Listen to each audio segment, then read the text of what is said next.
El Dios que me ve. Yo sé que todos estamos familiarizados con el término de los atributos de Dios de omnipresencia.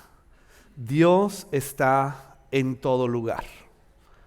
Omnisciencia, Dios lo conoce todo. Y este conocimiento de Dios es muy general. Seas creyente o no seas creyente, cualquiera que sea tu religión, tú y yo nos beneficiamos de esta gracia de Dios. Es una gracia común a todos los seres humanos. Todos disfrutamos del sol, aunque hoy está nublado.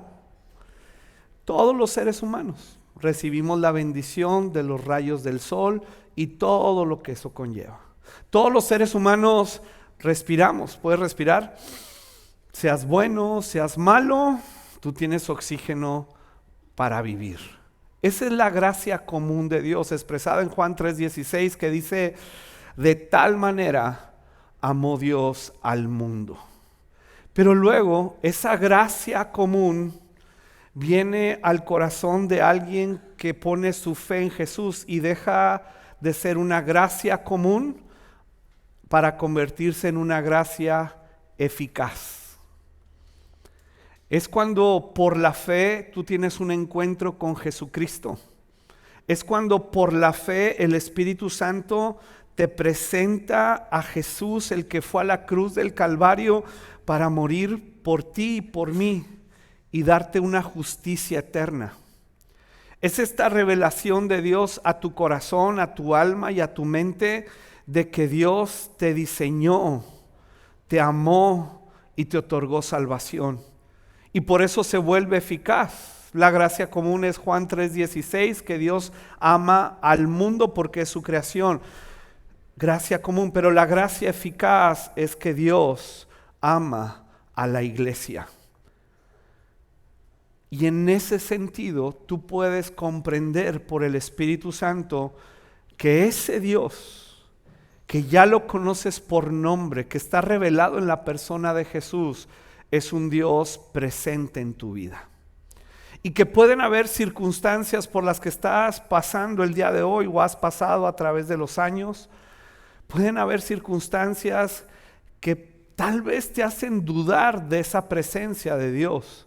Pero hoy vamos a comprender por su palabra que nuestro Dios es un Dios que sí nos ve, que sí está presente, que sí nos ha dicho Jesús en su palabra: en el mundo vamos a tener aflicción, pero ten la confianza de que yo he vencido al mundo y estaré contigo todos los días de tu vida.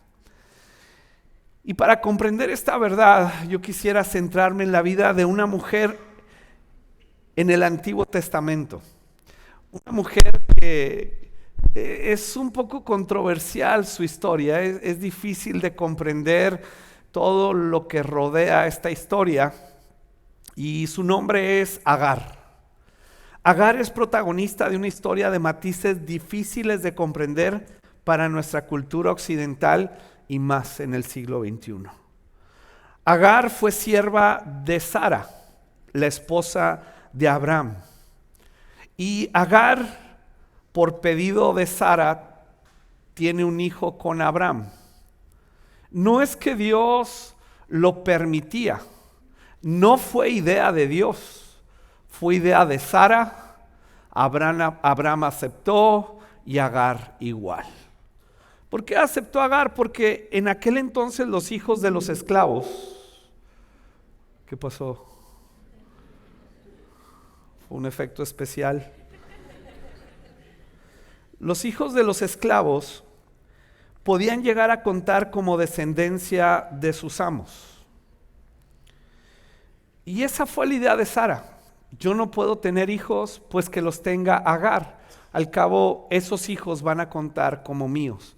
Pero en el momento en que Agar ya está embarazada, pues se enamora de su hijo. Dice: no, este hijo es mío. Incumple la parte del trato que le correspondía, y entonces Sara la empieza a maltratar y le empieza a hacer la vida pesada. Y la maltrata y la maltrata y la maltrata hasta que Agar tiene que huir de ahí. Tiene que huir y huye desesperada, angustiada, huye sin esperanza. No sé qué va a pasar conmigo, no sé qué va a pasar con este bebé que traigo en mi vientre, no sé qué viene hacia adelante y de qué vamos a vivir, pero yo ya no soporto esta situación que estoy viviendo.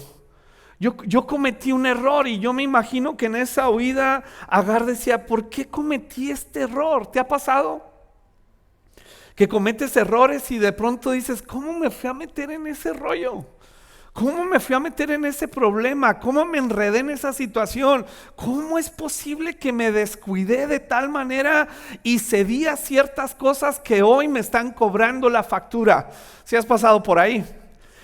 Si eres ser humano has pasado por ahí. Aunque me veas con esa carita de yo no fui, yo sé que sí fuiste y que sí sabes de lo que te estoy hablando.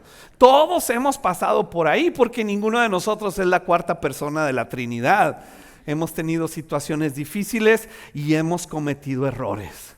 Pero cuando los cometemos, generalmente huimos. Nos escondemos porque a veces son tan difíciles de solucionar esos problemas, esos errores, esas circunstancias en la familia, en el matrimonio, con los hijos, etcétera.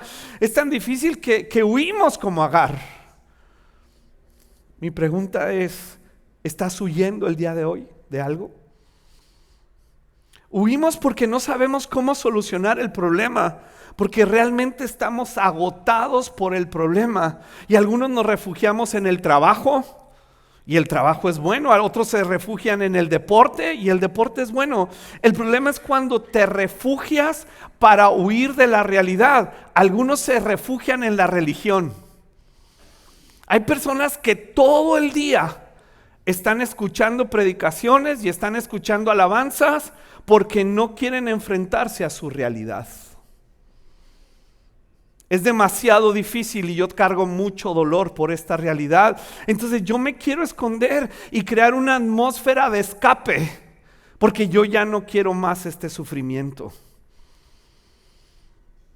¿Crees que en tu huida desesperada Dios se olvidó de ti y te abandonó? Tal vez huyes porque incumpliste algo, porque diste tu palabra, incumpliste, o alguien incumplió y te obligó a huir. Pero en esta huida, Agar se encontró con Dios. Y no porque Agar andaba buscando a Dios, es porque Dios la encontró. Mira cómo dice Génesis 16. El ángel del Señor, wow. El ángel del Señor encontró a Agar. Eso siempre sucede. La Biblia nos dice en Romanos capítulo 3 que nadie de nosotros busca a Dios. Ya ves que a veces tú y yo decimos, no, yo andaba buscando a Dios y yo hice una oración y Dios entonces me... No, querido, querida. Es que Dios me encontró. Porque la Biblia describe que yo estaba muerto en mis delitos y pecados. Un muerto no tiene la capacidad de buscar, de desear, de anhelar, de concebir que existe un Dios que me ve y que ha diseñado planes maravillosos para mi vida, porque yo vivo en circunstancias muy difíciles y de mucho dolor. Entonces yo me escapo a los desiertos, yo huyo de las circunstancias, pero en ese momento Dios me busca, me encuentra, me enfrenta para decirme, aquí estoy contigo. ¿De qué estás huyendo? Dice, el ángel del Señor encontró a Agar. Ahora, el ángel del Señor no es cualquier ángel, ¿eh? No. No es Gabriel, no es Miguel, no es ninguno de esos mensajeros. El ángel del Señor en el Antiguo Testamento es Jesucristo. Imagínate, es lo que llaman los teólogos una teofanía, una aparición de Dios de manera visible. Agar lo está viendo, no está platicando con el aire y escuchando una voz así que no, ¿de dónde viene ella? No, no, no. Ella tiene un encuentro con Dios, no con un ángel, no con un mensajero. Ahora, para esto usa un poquito tu imaginación. Agar está en problemas, está huyendo, está en el desierto sin esperanza, no sabe qué hacer. Y entonces yo me imagino que Jesús, el Hijo de Dios, le dice al Padre: ahorita vengo, voy a atender a Agar. Oye, Agar era una esclava. Agar era egipcia. Agar no tenía las características que dice la religión y la sociedad que debe tener una persona para que Dios la escuche, para que el gobierno la escuche, para que la iglesia lo escuche. Agar no tenía ninguna de esas características. Tal vez tú y yo estamos así, al menos yo estoy así. Pero ¿sabes quién sí me escucha y quién sí me ve? Dios sí me ve. Pero no es solamente el Dios omnisciente y omnipresente, es el Dios que se manifiesta porque es el Dios que me ve. Y ahí en el desierto, dice, encontró el Señor a Agar junto a un manantial de agua en el camino que lleva a Shur. Y el Señor, el ángel del Señor, le dice: Agar, sierva de Sarai, o sea, yo sé tu nombre y yo sé tu condición. Pero te quiero hacer una pregunta.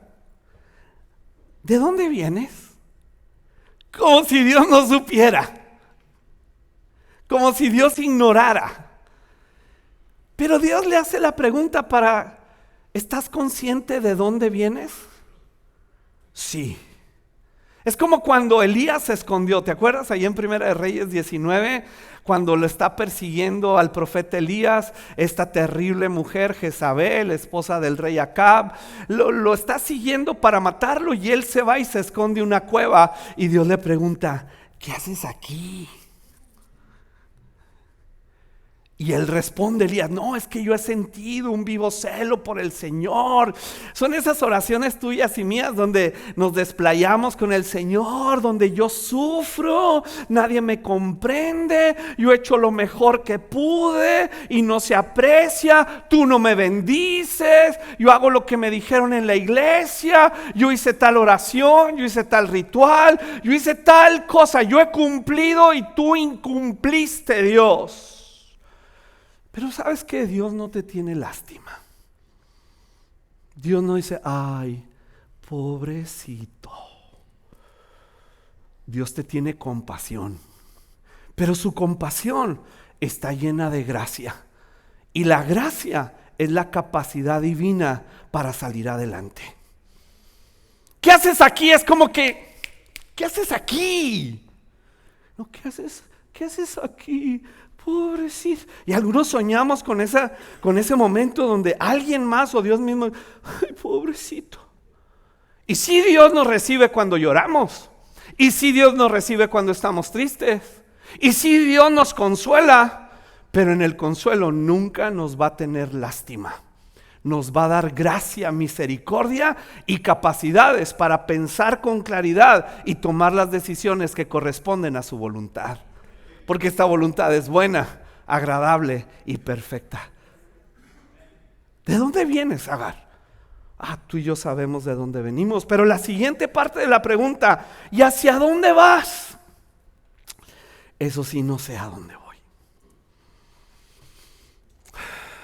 No sé qué va a pasar. No sé cómo va a terminar esta historia, Dios. No sé qué va a pasar con mi matrimonio. ¿Qué va a pasar con mis hijos? Me diagnosticaron y tengo una enfermedad muy difícil y no sé cómo va a terminar. Me corrieron de mi trabajo y sé de dónde vengo. Pues me acaban de correr. El negocio no funcionó y emprendí ese negocio con tanto esfuerzo y le metí tanto tiempo y tanto dinero. Yo sé de dónde vengo. Pero yo no sé, Dios, realmente a dónde ir. Wow. Estoy huyendo de mi señora, Sarai. Y el ángel del Señor le dijo: yo voy a hablar con Abraham para que le pare su carro a Saraí. ¿Verdad que no dice eso el texto? Porque Dios no te tiene lástima, ni se la tuvo Agar. Y le dice a Agar, el ángel del Señor le dice, regresa, ¿a dónde?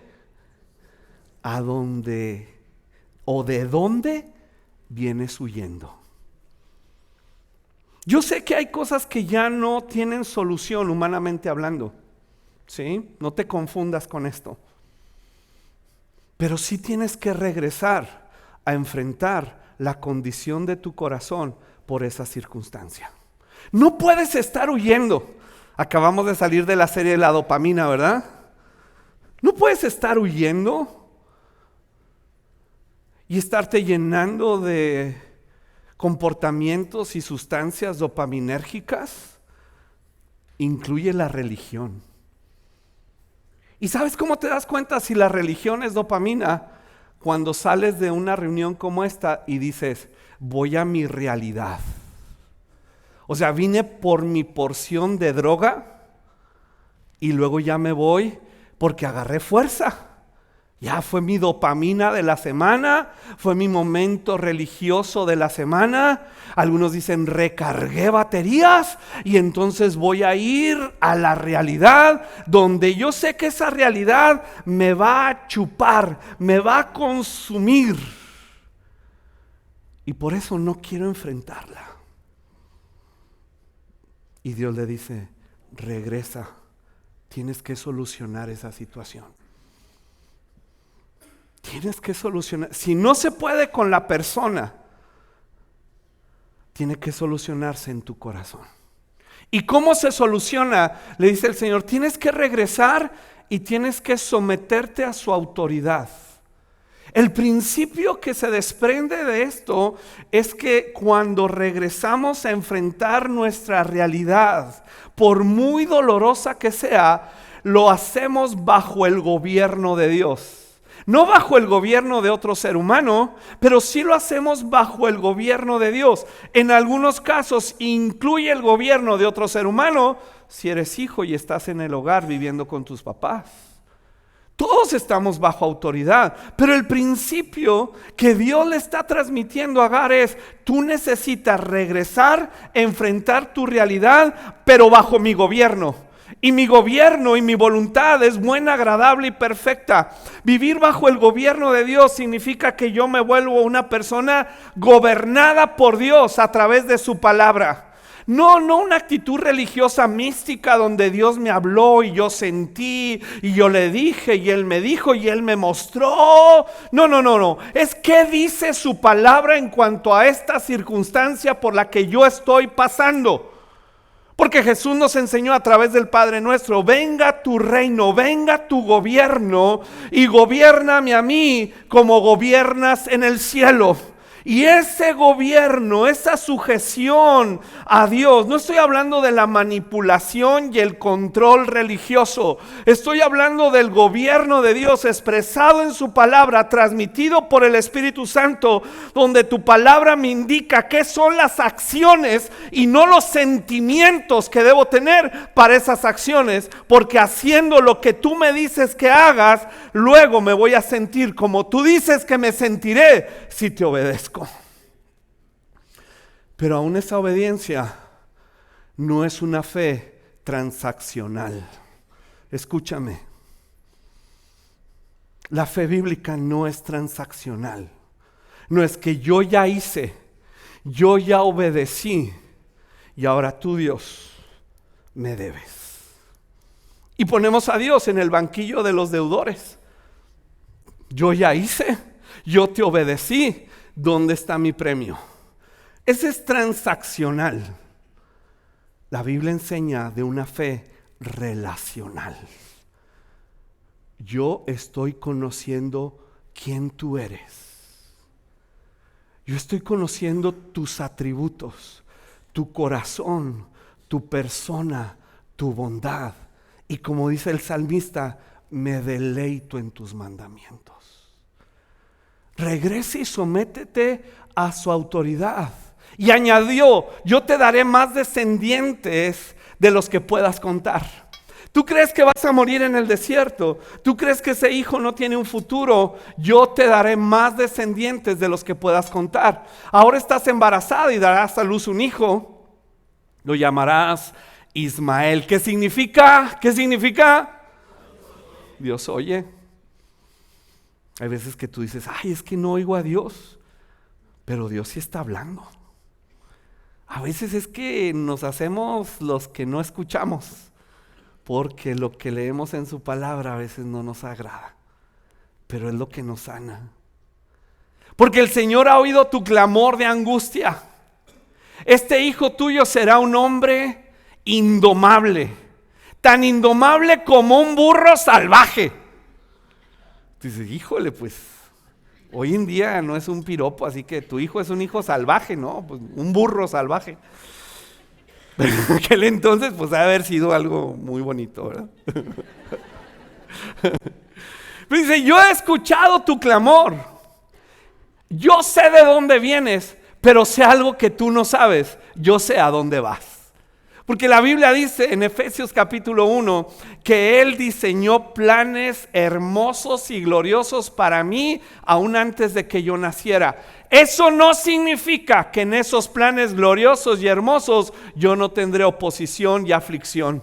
Porque a veces decimos eso, si Dios está con nosotros, si es la voluntad de Dios, todo va a ir bien. No, hombre, ¿quién dijo eso?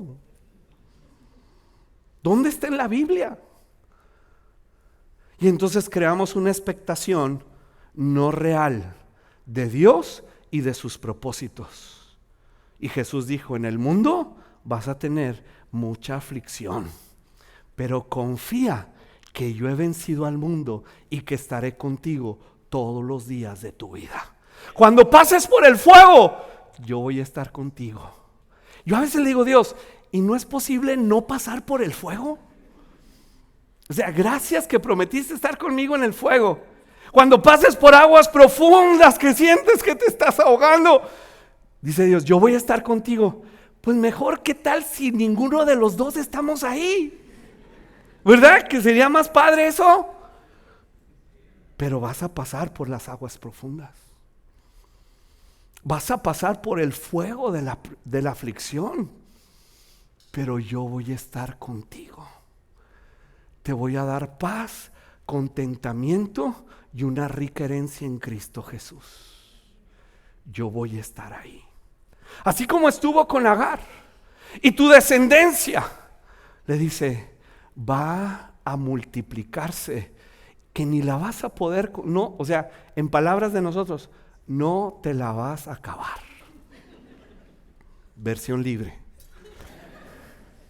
A partir de entonces, mira lo que sucede aquí. Cuando Dios le habla, ya no es el Dios que oyó que Abraham seguía. Ya no es el Dios omnipresente y omnipotente. No. Ella está teniendo un encuentro con Jesucristo mismo. A través de este ángel del Señor. Y en ese momento, dice el versículo 13, Agar utilizó otro nombre. O sea, ella ya había aprendido nombres. Los aprendió ahí viviendo con Abraham. Pero ella ahora tiene un encuentro personal con Dios. Y dice, utilizó otro nombre para referirse al Señor, quien le había hablado. Y ella dijo, tú eres el Dios que me ve. Es la única parte en la Biblia, escúchame, no hay otra parte en la Biblia que nos diga que un ser humano le puso nombre a Dios. Siempre en el Antiguo Testamento Dios se manifestaba. Yo soy tu salvador, tu sanador. Yo soy tu libertador. Yo incluso le dijo a Moisés, cuando Moisés le pregunta, ¿y qué le digo a Faraón? ¿Quién me manda? Dile que yo soy, te manda. Y va y le dice, imagínate qué menso se sentiría uno diciendo, ¿quién te mandó? Pues yo soy. No, pues, pero ¿cómo se llama? Pues yo soy. Siempre Dios daba sus nombres. Esta es la única ocasión que un ser humano, una mujer que no cumple las expectativas de la sociedad y la religión, dice: yo sé quién tú eres. Ya se me acabó el tiempo. No, pues algo está pasando aquí que no le dan tiempo a uno. Es la única ocasión, no hay otra. Tú eres el Dios que me ve. Yo no sabía a dónde iba, sabía de dónde venía, pero tú me has visto, has escuchado mi aflicción, has escuchado mi dolor, has visto mi angustia y desesperación, porque yo huí y he estado huyendo, pero tú me has visto, tú me encontraste en el momento de más dolor, en la angustia, en la soledad, en la oscuridad, donde no había quien me salvara, donde me sentía abandonado, donde me sentía desprotegido, en un desierto donde no hay nada. Entonces tú eres el Dios que me ve, tú eres el Dios que está conmigo, tú eres el Dios que me imparte compasión, tú eres el Dios que me cuida, tú eres ese Dios. Pero luego ella continúa hablando con Dios y dice también: ¿de verdad he visto a aquel que me ve? Ella lo ha visto, pero luego ella duda. ¿No te ha pasado? Es como Pedro, que anduvo con Jesús 3 años y sí será el Mesías. Como Juan el Bautista, que vio a Jesús caminando un día y le dice a sus discípulos: este es el Cordero de Dios. Pero 2 años después le manda a preguntar: ¿eres tú el que habría de venir o esperamos a otro? A ver, Juan, pues acabas de decir hace 2 años que él es, ¿y por qué ahora lo dudas? Es que ahora Juan está en la cárcel, a punto de ser degollado. Es cuando tú y yo estamos en esas circunstancias y dices: sí, Dios me habló, sí es el que me ve, porque parece que no me ve. Aquí la situación está bien dura, como dice el salmista: el agua está llegando al cuello y parece que no me ves, parece que no me escuchas, parece que no estás presente, parece que estás tú en otro rollo, Dios, y yo estoy aquí lidiando con esto.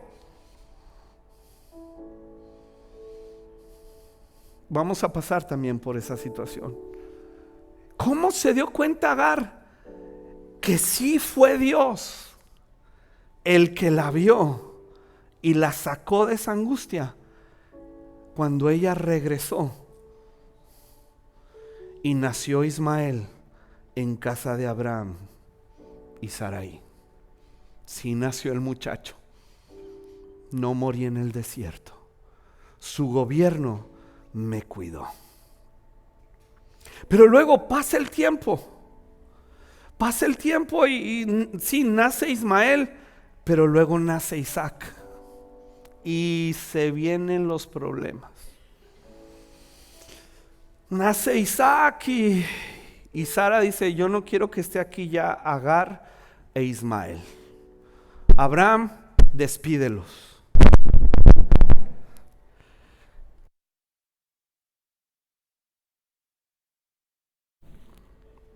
Era bien mandilón, pues le hace caso a la mujer. Ese es otro tema para otra ocasión.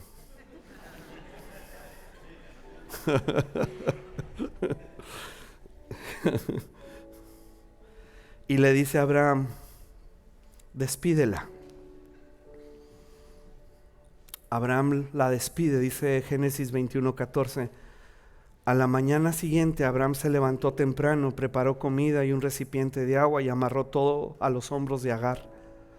Luego la despidió junto a su hijo, con su hijo, y ella anduvo errante por el desierto de Berseba.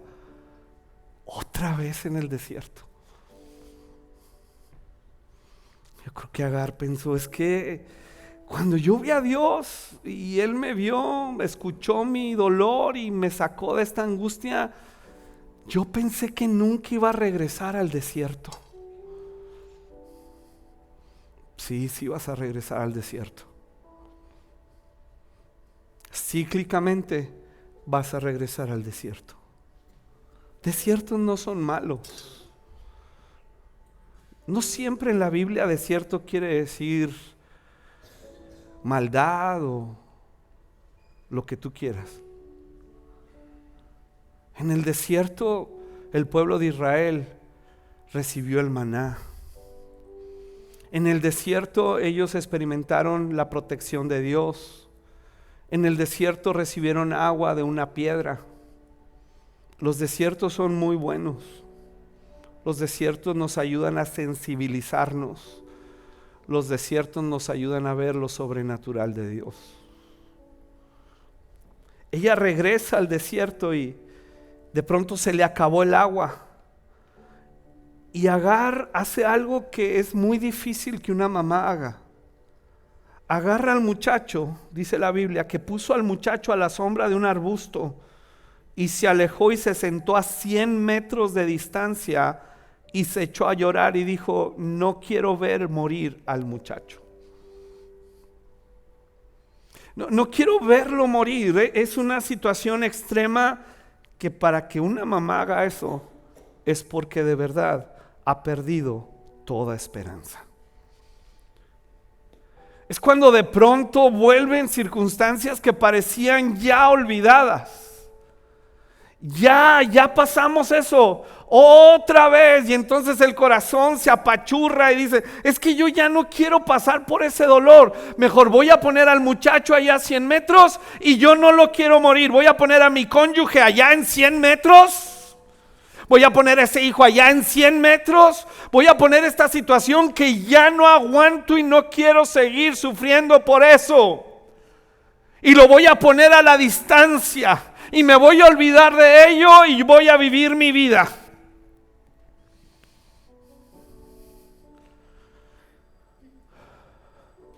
Pero el muchacho está llorando.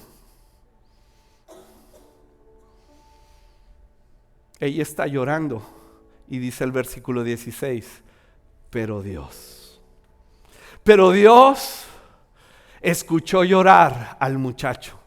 Y el ángel de Dios llamó a Agar desde el cielo. El Señor escuchó al muchacho, pero le habló a la mamá, no le habló al muchacho. Volvemos al principio de la autoridad de Dios. Ahí es donde quien tiene la autoridad asignada por Dios, Dios le va a hablar. Y tenemos esa responsabilidad. Papás, Dios va a ver al muchacho llorar. Dios va a ver la situación triste y desesperada. Dios va a escuchar, pero le va a hablar a alguien, a una persona que pueda entender por el Espíritu Santo cuáles son los propósitos de Dios para reconciliar, para reanimar, para traer vida, esperanza y volver al camino de la salvación de Dios y de su provisión. Le habla a Agar desde el cielo y le pregunta: ¿qué pasa? ¿Qué pasa? ¿Por qué estás llena de miedo otra vez? Hace un tiempo te agarré aquí en el desierto y te llevé de nuevo con Abraham y con Sara. Nació tu hijo, te di una promesa. Y tal vez Agar, como tú y yo, es que se me olvidó, es que las circunstancias, es que pasó esto, pasó lo otro, y yo realmente ya no quiero pasar otra vez por ahí. Pero no tengas miedo. Dios ha oído llorar al muchacho ahí tendido en el suelo. Dios ha escuchado el llanto de la familia. Dios ha escuchado el llanto y el sufrimiento, todas estas circunstancias que envuelven nuestras vidas y nuestras familias, y que nadie es ajeno a eso, nadie, ni pastor, ni ministro, ni ninguna persona en la faz de la tierra.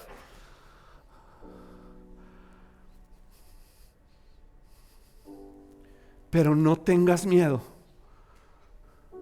Escuché llorar al muchacho tendido en el suelo. Ve a consolarlo. Porque te repito, yo haré de su descendencia una gran nación. Y entonces Dios abrió. ¿Qué abrió? ¿Abrió el pozo o abrió los ojos? Abrió los ojos. El pozo ya estaba abierto, pero ella no lo podía ver. ¿Te acuerdas de esta famosa escena en Lucas 24 de los caminantes de Emaús? Cuando ellos, decepcionados, desilusionados con Dios, discípulos de Jesús, van caminando rumbo a Emaús. Emaús significa aguas tibias. Es esa tibieza que cae al corazón porque yo esperaba que Dios hiciera tal o cual y así y así. Y Jesús se acerca a platicar con ellos y ellos no pueden ver a Jesús. Están tan abrumados.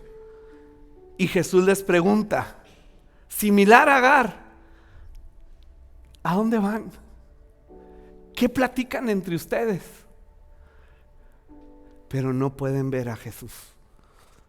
Puedes venir a la iglesia, puedes disfrutar de una atmósfera, pero hasta que tú veas a Jesús y lo veas a Él viéndote, cuando cambies la fe transaccional por relacional y permitas que su mirada penetre tu corazón, tu alma, irradie su gloria sobre ti, entonces tú vas a sanar.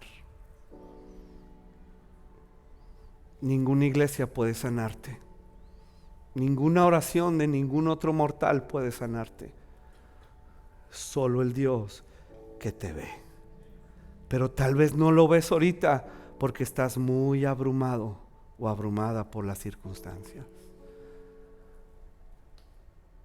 Ella abrió los ojos, al igual que los caminantes de Emaús, hasta que llegaron a un lugar donde Jesús partió el pan, abrió sus ojos. Y ella vio un pozo lleno de agua. Y enseguida llenó su recipiente con agua y dio de beber al niño. Abre mis ojos, Señor. Abre mis ojos. Porque ya está a mi disposición esta justicia de Cristo Jesús. Abre mis ojos porque el Hijo de Dios, el amado del cielo, el glorioso y eterno Dios que venció a la muerte, al diablo y al pecado, hoy está a disposición para manifestarse en mi vida por su Espíritu Santo. Hoy está a mi disposición. Hoy es una fuente de agua de vida eterna. Hoy su gracia y su bondad. Hoy el Dios que dijo que se hiciera la luz y se hizo la luz y le dio forma a lo desordenado, vacío y oscuro. Ese mismo Dios que vino a este mundo y se hizo hombre y nació por una virgen, ese mismo Jesús es el que hoy me ve y ve mi aflicción, pero Él es la roca de mi salvación. Él es el pan que descendió del cielo. Él es el maná que me alimenta en el desierto. Él es la roca de mi salvación. Él es el Cordero de Dios. Es el camino, la verdad y la vida. Él es el que me sostiene y me estabiliza mientras camino en el desierto. Él es mi Dios.